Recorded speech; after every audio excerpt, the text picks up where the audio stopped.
I welcome to you all in this session. So today we are going to discuss class 10 chapter Miss Bill the Otter. So before we start this chapter, once say aloud English दुनिया में आए हैं तो कुछ सीख के जाना है बाहरी दुनिया में अगर आपको सफलता पाना है. So Miss Bill the Otter is written by Gavin Maxwell. So do you know what is the means of otter? Otter means कूद बिलाओ. Okay. So let's start this chapter and discuss. Before you read, Gavin Maxwell lives in a cottage in कैम्सफर्ना. कैम्सफर्ना नाम की एक जगह है. कहाँ पे locate करती है? In the West Highland in Scotland. Scotland में कैम्सफर्ना नाम की एक जगह है जहाँ पे गैविन मैक्सवेल रहते हैं. When his dog Johnny died, इनके पास एक इनका पेट डॉग था जिसका नाम था जॉनी. वो मर जाता है. Maxwell was too sad to think of keeping a dog again. तो मैक्सवेल काफ़ी सैड थे, इस वजह से वो दूसरे डॉग को रखने की, पेट रखने की हिम्मत नहीं बना पा रहे थे. But life without a pet was lonely. लेकिन बिना किसी पेट के लाइफ काफ़ी लोनली फील हो रही थी इनको. Read what happened then in Maxwell's own word. तो फिर मैक्सवेल अपने वर्ड में खुद ही, ये जो राइटर हैं इन्होंने खुद की एक स्टोरी लिखी हुई है, तो यहाँ पे अपने वर्ड्स में बताते हैं कि उन्होंने आगे चल के किया क्या, उन्होंने कोई पेट रखा या नहीं रखा. तो इसको हम इस चैप्टर में देखेंगे. So here we start. Early in the new year of 1956 I travel to southern Iraq. Writer बता रहे हैं कि नया साल स्टार्ट हुआ था, नए साल की शुरुआत में ही 1956 में जो writer, I here means writer Gavin Maxwell, ये ट्रैवल करके जाते हैं कहाँ? साउथर्न इराक जाते हैं. बाय देन रहते कहाँ पे हैं? ये स्कॉटलैंड में रहते हैं. जा कहाँ रहे हैं? साउथर्न इराक जा रहे हैं. ये चीज़ ध्यान रखिएगा, आपके एग्जाम में इस तरह से क्वेश्चन बन सकते हैं कि वो कहाँ से बिलोंग करते थे, कहाँ जा रहे थे. ये सारी बातें आप डिटेल में ध्यान रखिएगा. By then it had cross my mind that I should like to keep an otter instead of a dog. अब अचानक से इनके दिमाग में आता है कि ये एक डॉग की जगह एक कोई ऑटर को अपने यहाँ एज अ पेट पालें, मीन्स ऊद बिलाव को अपने यहाँ एज अ पेट पालें. And that Camusfearna ringed by water a stone throw from its door. जो कैम्सफर्ना नाम की जो जगह है वो चारों ओर से, रिंग्ड बाई वाटर मीन्स चारों ओर से वाटर से ढकी हुई है, मीन्स चारों ओर इसके वाटर बॉडीज़ हैं. स्टोन थ्रो मीन्स जब कोई चीज़ आपके बहुत पास होती है, तो यहाँ पे इसके कैम्सफर्ना के पास में वाटर बॉडीज़ बहुत क्लोज हैं. Would be would be an eminently suitable spot for this experiment. तो क्या ये जो जगह है इस एक्सपेरिमेंट को करने के लिए, इस ऑटर को पालने के लिए एक सुटेबल जगह है, सुटेबल प्लेस है.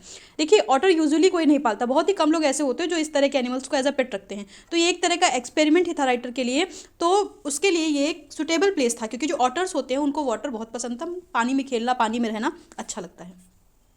When I casually mentioned this to a friend, अब राइटर ने ऐसे ही यूं ही अपने एक फ्रेंड से कैजुअली इस बात के बारे में जिक्र किया कि वो एक ऑटर को एज अ पेट रखना चाहते हैं. He as casually replied that I had better get one in the Tigris marshes. तो इनके उस फ्रेंड ने इनको सजेस्ट किया कि मुझे वो ऑटर टिग्रिस मार्सेस में मिल सकता है. For there they are as common as mosquitoes. क्योंकि टिग्रिस मार्सेस नाम की जो जगह है वहाँ पे ऑटर्स इतने कॉमन है जैसे कि मॉस्किटोज. एवरीवेयर आप जहाँ कहीं भी जाओगे हर जगह आपको मॉस्किटोज़ की भरमार मिलेगी, ठीक है, मच्छर बहुत सारे होते हैं. तो उसी तरह मॉस्किटोज़ की तरह टिग्रिस मार्सेस में आपको बहुत सारे ऑटर देखने को मिल जाएंगे. And were often tamed by the Arabs. और जो अरब्स के पीपल हैं, मीन्स अरबियन पीपल हैं, वो इन ऑटर को एज अ पेट अपने यहाँ रखते हैं. We were going to Basra to the consulate general to collect and answer our mail from Europe. अब क्योंकि ये इराक में थे तो इनकी एक मेल आ रही थी यूरोप से, जो कि उसको लेने के लिए इनको कहाँ जाना था? बसरा. बसरा में कंसुलेट जनरल में इनको जाना था. कंसुलेट जनरल क्या होता है? जब आप किसी फॉरेन कंट्री में होते हो तो आपकी कंट्री की जो एम्बेसी होती है, आप वहाँ पे जाते हो, वो आपको किसी भी तरह की प्रॉब्लम में हेल्प करते हैं.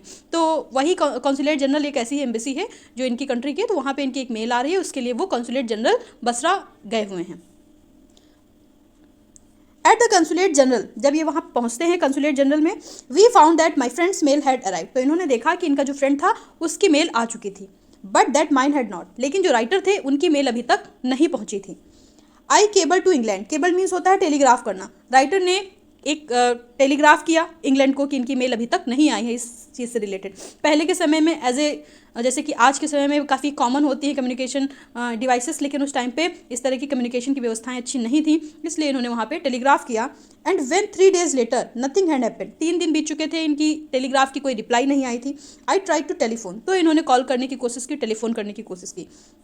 The call had to be booked 24 hour in advance. अब कॉल करने के लिए भी उस टाइम पे कंडीशन ये हुआ करती थी कि आपको 24 घंटे पहले से ही कॉल बुक करनी पड़ती थी, तब जाकर के आप किसी से बात कर सकते थे. और उसमें भी अगर कोई प्रॉब्लम आ जाती है तो वो भी आपकी पॉसिबल नहीं हो पाती थी. तो इनके साथ भी ऐसा ही होता है, 24 घंटे पहले इनको कॉल बुक करनी पड़ी। On the first day the line was out of order, पहले दिन तो लाइन बिजी थी, इनकी बात हो नहीं पाई। Next day on the second the exchange was closed for a religious holiday, अगले दिन कोई रिलीजियस हॉलीडे पड़ जाता है जिसकी वजह से वो सारा ऑफिस सब कुछ क्लोज था। On the third day there was another breakdown, तीसरे दिन फिर कोई प्रॉब्लम आ जाती है, कोई टेक्निकल इशू आ जाता है जिसकी वजह से राइटर तीसरे दिन भी बात नहीं कर पाते हैं। माई फ्रेंड लेफ्ट, इनका जो फ्रेंड था उसकी तो मेल ऑलरेडी आ चुकी थी, इसलिए वो ये जगह छोड़ करके अपने यहाँ वापस चला जाता है। And I arrange to meet him in a week's time, तो मैंने भी अपने फ्रेंड से कहा कि लगभग 1 हफ्ते बाद मैं तुमसे मिलूंगा। 5 days लेटर, लगभग 5 दिन बीत जाते हैं। माई मेल अराइव्ड, तब जाकर के राइटर की मेल आती है। I carried it to my bedroom to read, ये उस मेल को अपने बेडरूम में ले जाते हैं पढ़ने के लिए। And they are squatting on the floor, वहीं पे जब आप ये अपने रूम में जाते हैं, बेडरूम में जाते हैं, तो वहीं पे देखते हैं कि उसी के बाहर फ्लोर पर वर 2 अरब्स, स्क्वेटिंग मीन्स होता है सिटिंग ऑन हॉन्चेस, जब आप ज़मीन में ऐसे बैठते हो ना तो उसको कहते हैं squatting, means sitting on haunches. तो वो वहाँ पे बैठे हुए थे, मीन्स अपने पैरों को मोड़ करके जब आप बैठते हो तो वैसे ही 2 अरब पीपल बैठे हुए थे। बिसाइड देम ले अ सैक, उनके बगल में एक सैक रखा हुआ था, मीन्स एक बोरा रखा हुआ था। That squirmed from time to time, और वो बीच बीच में अचानक से उसमें कुछ मूवमेंट होने लगती थी, कुछ हलचल होने लगती थी। They handed me a note from my friend, अब उन अरब पीपल ने इनको एक नोट दिया, एक नोट था जिसमें कुछ लिखा हुआ था, और वो नोट किसका था, इनके फ्रेंड ने इनके लिए भेजा था। हेयर इज़ योर ऑर्डर, और उस नोट में लिखा था कि ये तुम्हारे लिए तुम्हारा ऑर्डर। इनका फ्रेंड इतना अच्छा था कि उसने इनके लिए एक ऑर्डर अरेंज करके इनके पास भिजवा भी दिया था। सेकेंड पार्ट है, with the opening of that sack, उस बोरी को खोलने के बाद begin a phase of my life, एक इनकी लाइफ का एक नया पल, एक नया पड़ाव शुरू होता है। That has not yet ended, और शायद ये खत्म होने वाला नहीं था। And may for all I know not and before I do, जब तक राइटर खुद इसको एंड नहीं करते तब तक ये नया फेज जो था इनकी लाइफ का ये खत्म होने वाला नहीं था। It is in effect a thraldom to otter, और ये एक ऐसा थ्रेल्डम मीन्स होता है ओल्ड फैशन कोई चीज़, वैसे तो थ्रेल्डम एक ओल्ड फैशन वर्ड है जिसका मतलब ये होता है बीइंग अंडर कंट्रोल। तो सारी चीज़ें राइटर के कंट्रोल में थी ऑटर को देखते ही। And otter fixation, fixation means होता है स्ट्रॉन्ग फीलिंग, इनको उस ऑटर को लेकर के काफ़ी स्ट्रॉन्ग फीलिंग आती है, जैसे कि किसी अपने को लेकर के फीलिंग आती है, बिल्कुल वैसे ही इनके अंदर, राइटर के अंदर ऑटर को लेकर के काफ़ी स्ट्रॉन्ग फीलिंग आती है, इमोशनल जुड़ाव महसूस होता है इनको उस ऑटर के साथ। That I have since found to be shared by my most other people, जैसा कि अपने बाकी जानने वालों के साथ इनको फील होता है। Who have ever owned one, the creature that emerge from this sack on the spacious tiled floor of the consulate bedroom resembled most of all a very small medievally conceived dragon। अब जब उस बोरी को वो खोलते हैं तो उसमें से जो छोटा सा क्रिएचर निकल के आता है, मीन जो ऑटर निकल के आता है, वो उस टाइल्ड फ्लोर पे, क्योंकि ये कॉन्सुलेट के बेडरूम में थे तो उसी कॉन्सुलेट बेडरूम में ये देखते हैं कि वो उस टाइल्ड फ्लोर पे जब बाहर निकलता है तो ऐसे दिख रहा होता है जैसे कि मानो कि कोई छोटा सा ड्रैगन हो। आपने ड्रैगन देखा है ना कि वैसे उसकी जिग-जैग बॉडी होती है, बिल्कुल वैसे ही ड्रैगन की तरह ये दिख रहा था। अब ऐसा क्यों था, वो क्यों ड्रैगन की तरह दिख रहा था, उसको आगे जानेंगे हम। From the head to the tip of the tail he was coated with symmetrical pointed scale of mud armours, उसकी पूरी बॉडी में, मीन्स हेड से लेकर के उसके टेल तक, पूंछ तक, पूरी बॉडी में मड की स्केल्स लगी हुई थी, मीन्स उसकी बॉडी पे स्ट्रिप्स सी पड़ी हुई थी, और वो स्ट्रिप्स किस चीज़ की थी, मड की, कीचड़ की स्ट्रिप्स पड़ी हुई थी। कीचड़ काफ़ी उसकी बॉडी में लगा था जो कि सूख गया था, और उसकी वजह से वो दिखने में एक ड्रैगन की तरह लग रहा था। Between whose tips was visible a soft velvet fur like that of a chocolate brown mole, और उस टिप्स के अंदर से उसकी जो बॉडी थी वो वेलवेट फर के जैसी थी, जो कि बिल्कुल चॉकलेट ब्राउन मोल की तरह, मोल में छुछुंदर होता है, छुछुंदर की तरह बिल्कुल दिख रही थी। ही सुक हिमसेल्फ, उसने अचानक से अपने आप को, अपनी पूरी बॉडी को हिलाया। And I half expected a cloud of dust but in fact it was not for another month that I manage to remove the last of the mud. तो जब उसने अपनी बॉडी को झटका तो झटकने से काफ़ी ज़्यादा डस्ट उड़ी, as a cloud of dust, ऐसा महसूस हो रहा था जैसे कि खूब सारी डस्ट उड़ी उसकी बॉडी से छूट करके। फिर भी उसकी बॉडी में इतनी डस्ट थी कि राइटर को उसकी उस डस्ट को साफ करने में लगभग 1 महीना लगता है। 1 महीने में वो उसकी बॉडी को पूरी तरह से साफ करके क्लीन कर पाते हैं, इतना ज़्यादा वो गंदा था, उसमें इतना ज़्यादा कीचड़ लगा हुआ था। And see otter as it were in his true colour, तब जाकर के फाइनली 1 महीने बाद वो उस ऑटर को उसके ओरिजिनल कलर में देख पाते हैं। अभी नेक्स्ट चलते हैं। Mijbil as I called the otter, इन्होंने उसका नाम रखा मिसबिल, अपने ऑटर का नाम क्या रखा, मिसबिल रखा। Was in fact of a race previously unknown to science, तो पहले तो जो साइंटिस्ट थे वो एक्चुअली जान ही नहीं पाते थे किस रेस को बिलोंग करता है ऑटर। जैसे कि होता है ना, सबकी अपनी रेस होती है। जैसे कैट को अगर देखा जाए तो कैट जो है वो टाइगर की रेस से आती है। कैट और टाइगर में काफ़ी सिमिलरिटीज़ पाई जाती हैं, है ना। डॉग जो हैं वो वुल्फ के और फॉक्स के उससे आते हैं। तो उसी तरह इसकी भी अपनी कोई रेस होती है, लेकिन स्टार्टिंग में राइटर जो साइंटिस्ट थे उनको नहीं पता था कि ये किस रेस से बिलोंग करता है। And was at length christened by zoologists Lutrogale perspicillata maxwelli. और फिर फाइनली जब जूलॉजिस्ट ने इसकी रेस को डिस्कवर कर लिया, तो डिस्कवर करने के बाद इन्होंने इसको एक साइंटिफिक नेम दिया। हर चीज़ का एक साइंटिफिक नेम होता है, तो वैसे ही इसको भी एक साइंटिफिक नेम दिया गया। और उसका साइंटिफिक नेम क्या दिया गया? लुथ्रोगेल परस्पिसिलाटा मैक्सवेली। काफ़ी डिफिकल्ट है, आप इसको माइंड मत करिए, लेकिन ये नाम याद रखिएगा क्योंकि एग्जाम में आपको ये पूछा जा सकता है। और मैक्सवेल्स ऑटर, और शॉर्ट में इसको जो साइंटिस्ट थे वो कहते थे Maxwell's otter. For the first 24 hour, लगभग स्टार्टिंग के 24 घंटे तक, Mijbil was neither hostile nor friendly.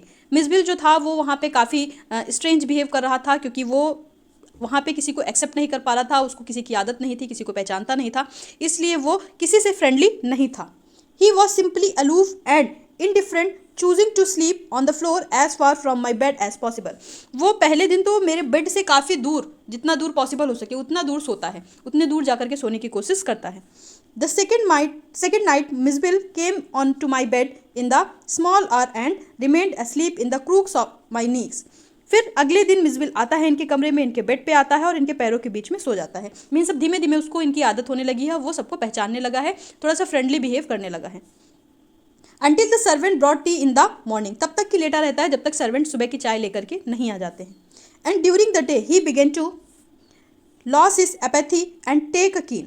अब जैसे जैसे दिन आता है वैसे वैसे उसकी एपैथी खत्म होती जाती है। एपैथी मीन्स स्ट्रेंज फीलिंग खत्म होती जाती है, और अब वो सबसे यूज टू होने लगा है, सबको पहचानने लगा है। मच टू कीन, काफ़ी इंटरेस्ट लेने लगा है अपने सराउंडिंग में। इंटरेस्ट इन हिज सराउंडिंग, जैसे कि बताया कि अपने सराउंडिंग में इंटरेस्ट लेने लगा है। I made a body belt for him, तो राइटर ने उसके लिए एक बॉडी बेल्ट बनाया। जैसे कि हम डॉग्स के लिए कॉलर बनाते हैं, उसके गले में पहनाते हैं, बिल्कुल वैसे ही उसको पकड़ने के लिए राइटर ने उसके लिए एक बॉडी बेल्ट बनाया, जो उसकी बॉडी से वो बांध करके रखेंगे। And took him on lead to the bathroom, और उसको बाथरूम लेकर के गए। Where for half an hour he went wild with joy in the water, वहाँ पर लगभग आधे घंटे तक की वो पानी में एकदम बहुत इंजॉय कर रहा था, पानी में बहुत उछल उछल के नहा रहा था और खेल रहा था, क्योंकि ऑटर्स को पानी बहुत पसंद होता है।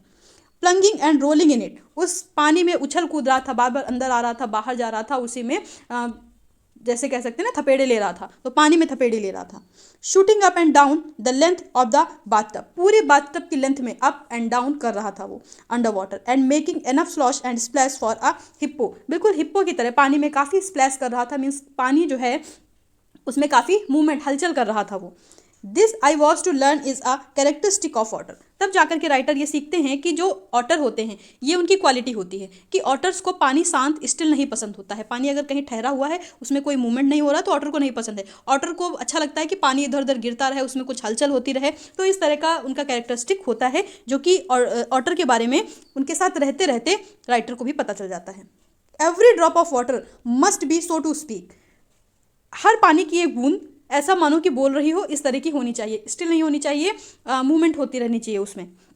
Extended and spread about the place, पूरी जगह पे फैला हुआ होना चाहिए पानी। A bowl must at once be overturn, जो पानी कटोरी में रखा है उसको पलट करके बाहर गिरा दिया जाए, ऐसा ऑटर को पसंद था। और if it will not be overturn, अगर वो ओवरटर्न नहीं होता था, वो नहीं मुड़ता था, be set in and sploshed in until it overflow, तो ऑटर वहाँ तब तक बैठा रहता था जब तक कि उसको वो गिरा नहीं देता। Water must be kept on the move, उसका मतलब ये था कि वाटर जो है वो परमानेंट मूव करता रहे, उसमें मूवमेंट होती रहे। And made to do things when static it is waste and provoking, और जब पानी स्टैटिक होता था, स्थिर होता था, उसमें कोई हलचल नहीं होती थी, तो ये पानी उसके लिए, ऑटर के लिए वेस्ट था और उसको ये गुस्सा दिलाता था। यहाँ पे आप देख सकते हैं, ये है Mijbil the otter.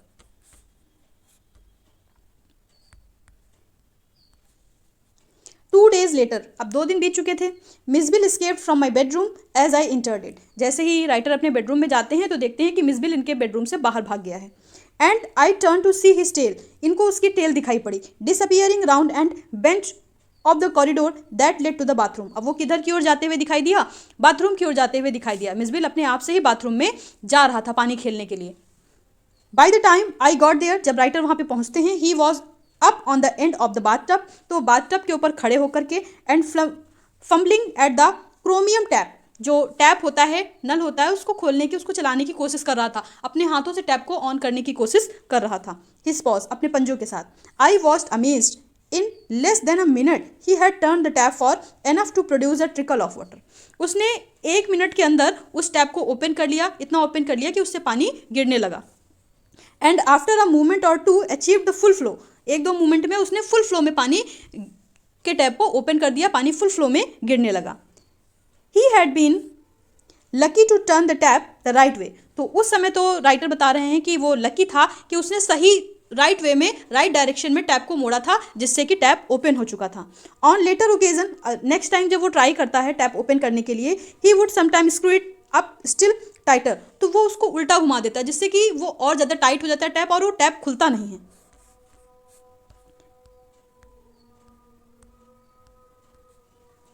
With irritation and disappointment at the tap's failure to be cooperate, तो जब टैप नहीं खुलता है तो इससे मिसबिल काफ़ी डिसअपॉइंट होता है, काफ़ी इरिटेट हो जाता है।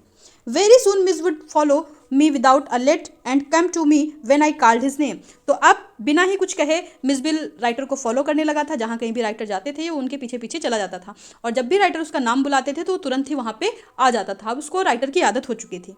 ही spent most of his time in play, अपना वो ज़्यादातर समय खेलने में बिताता था, ठीक है, उसको खेलना पसंद था तो ज़्यादातर समय वो खेलने में बिताता था। He spent hours shuffling a rubber ball around the room like a 4-footed soccer play using all 4 feet to dribble the ball, जैसे कि प्लेयर्स होते हैं सॉकर प्लेयर जो कि 4-5 बॉल को उछालते रहते हैं और एक भी बॉल को गिरने नहीं देते हैं और साथ में उसको पकड़ते रहते हैं, बिल्कुल उसी तरह से ये मिस भी बॉल के साथ खेलता था। And he could also throw it, और बॉल को फेंक देता था with a powerful flick of the neck, अपनी गर्दन से पावरफुली हिट करके बॉल को बहुत दूर फेंक देता था। इस तरह के गेम उसको खेलना पसंद था। To a surprise height and distance, काफ़ी सरप्राइजिंगली हाइट और डिस्टेंस पे वो बॉल को अपनी नेक के सहारे फेंक दिया करता था। But the real play of an otter is when he lies on his back, और रियल प्ले तो वो तब खेलता था एक ऑटर जब वो अपनी बैक पे लेट जाता था और क्या करता था, and जगल्स with small object between his pause, अपने पॉज के बीच में कुछ छोटे छोटे ऑब्जेक्ट्स को दबा लेता था और उनको घुमाता रहता था, खेलता रहता था। मार्बल्स वर मिस फेवरेट टॉयज, मार्बल जो होते थे वो मिच के सबसे फेवरेट टॉयज होते थे, सबसे फेवरेट पास टाइम होते थे। He would lie on his back, पीठ के बल लेट जाता था, rolling 2 or more of them up and down his wide, अपने उस पेट पर, फ्लैट बेली पर वो क्या करता था, 3-4 एक के ऊपर एक करके स्टोन रख लिया करता था, मार्बल रख लिया करता था और एक भी मार्बल को गिरने नहीं देता था। तो इस तरह के खेल खेलना उसको अच्छा लगता था। Ever dropping 1 to the floor, एक भी को वो without ever dropping 1 to the floor, एक को भी जमीन पर गिरे दिए बिना ही वो उनको एक के ऊपर एक रखता रहता था। इस तरह के गेम खेलना मिस को अच्छा लगता था। अब यहाँ से पार्ट 3 स्टार्ट होता है इसका। The day passed peacefully at Basra, Basra में जो दिन थे बड़ी ही शांति से गुजर रहे थे। But I dreaded the prospect to of transporting Mij to England, लेकिन अब राइटर के सामने एक चैलेंज आ रहा था, वो ये था कि इनको अब अपने घर वापस जाना था और मिस को ट्रांसपोर्ट करके यहाँ से लेकर के जाना एक सबसे बड़ा चैलेंज था। एंड टू कैम्सफर्ना, इंग्लैंड, सबसे पहले तो इनको क्या करना था, यहाँ से इराक से उसको इंग्लैंड ले जाना था, इंग्लैंड से अपने यहाँ कैम्सफर्ना लेके जाना था। The British airline to London would not fly animals, और जो ब्रिटिश एयरलाइन है लंदन के लिए वो किसी भी एनिमल को अपने यहाँ फ्लाई करने नहीं देती है, किसी भी एनिमल को नहीं जाने के लिए अलाउंस नहीं देते हैं। So I book the flight to Paris on another airline, इसलिए इनको दूसरी एयरलाइन में पेरिस के लिए एक फ़्लाइट को बुक करना पड़ा। And from there to London, और पेरिस से लंदन के लिए इनको जाना पड़ा।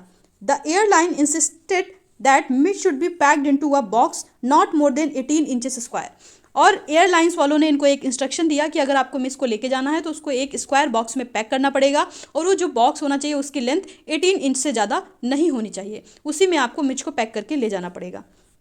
To be carried on the floor at my feet, और साथ में मैं उसको अपने पैर के पास रख के ले जा सकता हूँ। I had a box made, तो राइटर ने उसके लिए एक बॉक्स तैयार करवाया। And an hour before we started, तो जब इनको अपनी यात्रा स्टार्ट करनी थी उससे 1 घंटे पहले ही इन्होंने मिस को उसके अंदर रख दिया। I put Mij into the box, writer ने मिस को उस बॉक्स में रख दिया, so that he would become accustomed to it, ताकि मिस को उसकी आदत हो जाए, मिस को जब वहाँ पे वो लेके जाएं तो मिच उसमें अजीब, उसको स्ट्रेंज फील ना हो, उसको उसकी हैबिट हो जाए, इसलिए उन्होंने 1 घंटे पहले ही मिस को उस बॉक्स में रखा। And left for a hurried meal, और गए जल्दी जल्दी खाने के लिए चले जाते हैं। वेन आई रिटर्न, जब राइटर वापस आते हैं देखते हैं देयर वॉज एन अपैलिंग स्पेक्टिकल, तो जो कुछ भी देखते हैं वो काफ़ी शॉकिंग था, काफ़ी शॉक्ड कर देने वाला था। और ऐसा क्या उन्होंने देखा? There was complete silence from the box, box में कोई हलचल नहीं हो रही थी, बिल्कुल साइलेंस था।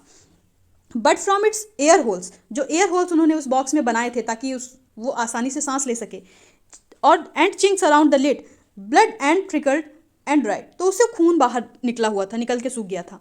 I wiped off the lock and tore open the lid, तो राइटर ने तुरंत ही उस बॉक्स को खोला और खोल करके उस लिड को हटाया। And Mij exhausted and blood spattered whimpered and caught at my leg, तो वो तुरंत ही मिच वहाँ से उछल के बाहर आया और आकर के राइटर की गोद में बैठ गया, उसकी बॉडी से खून निकल रहा था। He had torn the lining of the box to shred, उसने बॉक्स को फाड़ने के लिए उसकी लाइनिंग को फाड़ने की कोशिश की, जिसकी वजह से उसको चोट लग गई। When I removed the last of it so that there were no cutting edges, तो फिर राइटर ने उस बॉक्स की जितनी भी एजेस थे, उसके जो कोने थे, जो जिससे उसको चोट पहुंची, वो सारे के सारे राइटर ने हटा दिए। Left it was just 10 minute until the time of the flight, अब 10 मिनट ही बचे थे फ्लाइट को उड़ने में, टेक ऑफ करने में। And the airport was 5 miles distance, और जो एयरपोर्ट था वो यहाँ से 5 मील की डिस्टेंस पे था। I put the miserable Mij back into the box, इन्होंने उस बेचारे मिस को फिर से बॉक्स में रखा, holding down the lid with my hand, और उस लिड को अपने हाथ से पकड़ा। I sat in the back of the car with the box beside me as the driver tore through the street of Basra, तो फिर इन्होंने एक कार में अपने बगल में उस बॉक्स को रखा और कार में बैठे। जो कार का ड्राइवर था वो बसरा की सारी स्ट्रीट से काफ़ी अवेयर था, उसको सारी स्ट्रीट्स के बारे में पहले से बहुत अच्छी जानकारी थी। लाइक अ रिकोचेटिंग बुलेट, जैसे कि एक बुलेट होती है ना, बंदूक से बाहर निकलती है, बिल्कुल हरीड वे में उड़ते हुए जाती है, उसी तरह वो ड्राइवर ने इनको भगाते हुए एयरपोर्ट तक पहुंचाया। The aircraft was waiting to take off, aircraft जो था वो इंतजार कर रहा था टेक ऑफ करने के लिए, राइटर का ही वहाँ पे वेट हो रहा था। आई वो rush through to it by infuriated officials, जब ये भागते हुए वहाँ जाते हैं तो ऑफिशियल जो होते हैं वो काफ़ी गुस्सा करते हैं, क्योंकि इन्होंने काफ़ी देर कर दी थी। Luckily the seat booked for me was at the extreme front, ये अच्छी बात थी कि इनकी जो सीट बुक हुई थी वो सबसे फ्रंट पे ही थी, सबसे आगे थी। I covered the floor around my feet with newspaper, इन्होंने अपने आसपास जो फ्लोर था ज़मीन पे उस पर अपने पैरों के पास न्यूज़पेपर डाला। Rang for the air hostess and gave her a parcel of fish for Mij to keep in a cool place, और फिर एयर हॉस्टेस को बुलाया और बुला करके जो वो फिश ले गए थे, फिश किसके लिए लेके गए थे? मिस को खाने के लिए, तो उसको उन्होंने फ्रिज में ठंडे होने के लिए रखने के लिए दिया। I took her into my confidence about the event of the last half hour. I have retained the most profound admiration for the air hostess. लेकिन जो एयर हॉस्टेस थी वो काफ़ी काइंड थी, उसने काफ़ी सपोर्ट किया राइटर को। She was very queen of her kind, means जो queen of her kind means काफ़ी अच्छे होना, तो वो अपनी तरह की एक अकेली ऐसी पर्सन थी एयर हॉस्टेस जो काफ़ी काइंड थी। She suggested that I might prefer to have my pet on my knee. उसने साथ में मुझे ये भी अलाउंस दी, सजेस्ट किया कि अगर मैं चाहूँ तो अपने इस पेट को अपने नीज पर रख के ले जा सकता हूँ। And I could have kissed her hand in the depth of my gratitude, तो राइटर ने उसको थैंक दिखाने के लिए, ग्रेटिट्यूड दिखाने के लिए उसके हैंड पे किस किया। But not knowing otter I was quite unprepared for that for what followed, अब आगे ऑटर के साथ जो भी होने वाला था उससे राइटर पूरी तरह से अभी तैयार नहीं थे, अनप्रिपेयर्ड थे आगे जो घटना घटने वाली थी। अब आगे क्या घटना घटती है उसको देखते हैं हम अगले पार्ट में। सो तब तक के लिए आप लोग अपना ध्यान रखिए, अगर कोई भी प्रॉब्लम आती है तो हमें कमेंट बॉक्स में लिख सकते हैं, सेकंड पार्ट आपको जल्दी मिल जाएगा। So thanks for watching, like share and subscribe to my channel. Thank you.